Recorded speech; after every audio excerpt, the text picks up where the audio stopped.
Go to Lieutenant General Keith Kellogg, who's, has served this country very, very nobly. I always love having him on because he steps back, looks at the big picture. General, great to see you again. As you know, sir, the leaders of Poland and the Czech Republic, Slovenia, I apologize, are going to be in Kyiv today. Obviously, they represent 3 NATO nations. That can be a prickly event. How do you think it will go? Yeah, Neil, thanks for having me. Look, I think it's a great, well, it's going to go well. And I think it's a great idea. And I'm glad they're doing it, especially President Duda of Poland, because it's such a key ally, such an important ally as well. But it's a little bit of cosmetic. And I do not mean to degrade anything they're trying to do or deny anything they're trying to do. But what Zelenskyy really needs is he needs military kit. And we talked about the fighters that President Duda was willing to give, the 29 MiG-29s that he was willing to transfer to him. That's not coming because President Biden shut it down. We're not going to have a no-fly zone. That's kind of a given. But we can bring in some other systems for Zelenskyy, and I think we should, and they can come out of NATO. There's a Russian system, Russian-made system called an S-300.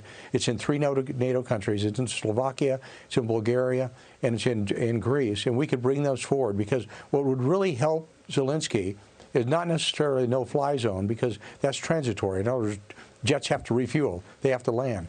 But you could put these air defense systems at point targets around their airfield, around the humanitarian sites, and those things have a slant range of about 100 miles. In other words, from Washington, D.C. to Richmond, they can pick up a missile or an aircraft, and they can down those. It's a good system. It locks on 8 targets at one time, and I think that's what we have to think about getting them. I think the fact that those leaders are going is important, but then we have to get everybody on board to make sure that we give Zelenskyy the fighting material he needs. Look, Zelenskyy is Churchillian in nature. The Ukrainians are fighting with great heart, and we shouldn't let them down. I mean, I'd give them a rock, a BB gun, a slingshot.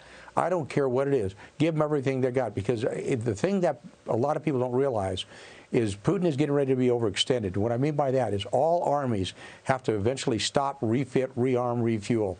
And he's reaching that point where he's pushed his army about as far as he can go without taking a pause. All armies do it. His is going to have to do it. That shows he's overextended, and he's weakening every day as it goes forward.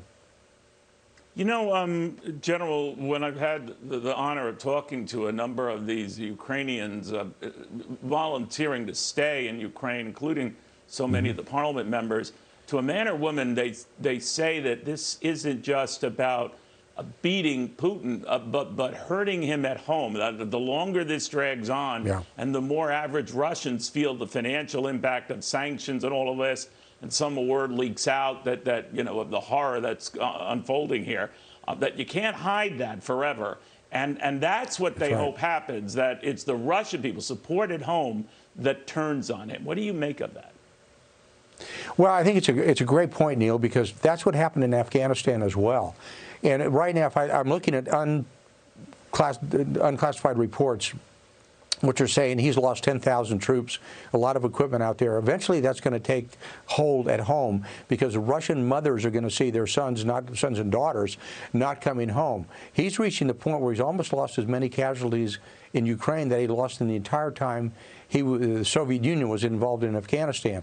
And the Russian mothers and the Russian people are going to take over after a while and say, look, this is not going well. I mean, intuitively, you have to say to them, well, they thought this was going to be an easy go. Remember, our chairman of the Joint Chiefs, General Milley, said they'd take Kyiv within 3 days. They have not. So the Russian people are going to go, hey, wait a second, we're a vaunted military, and it's taking this long. Sooner or later, the tide's going to turn on him. And I think that's the reason he's going to try to finish it. And I don't think he's going to be able to do it. I just don't, Neil. I think the longer this goes, the worse it's going to be for him. And he's actually, if this is a prize fight, my opinion, he's losing on points right now. Wow. Still losing on points is losing, to your point, General. Thank you very, very much. Good seeing you again. Thank you again, sir, for your service to this country.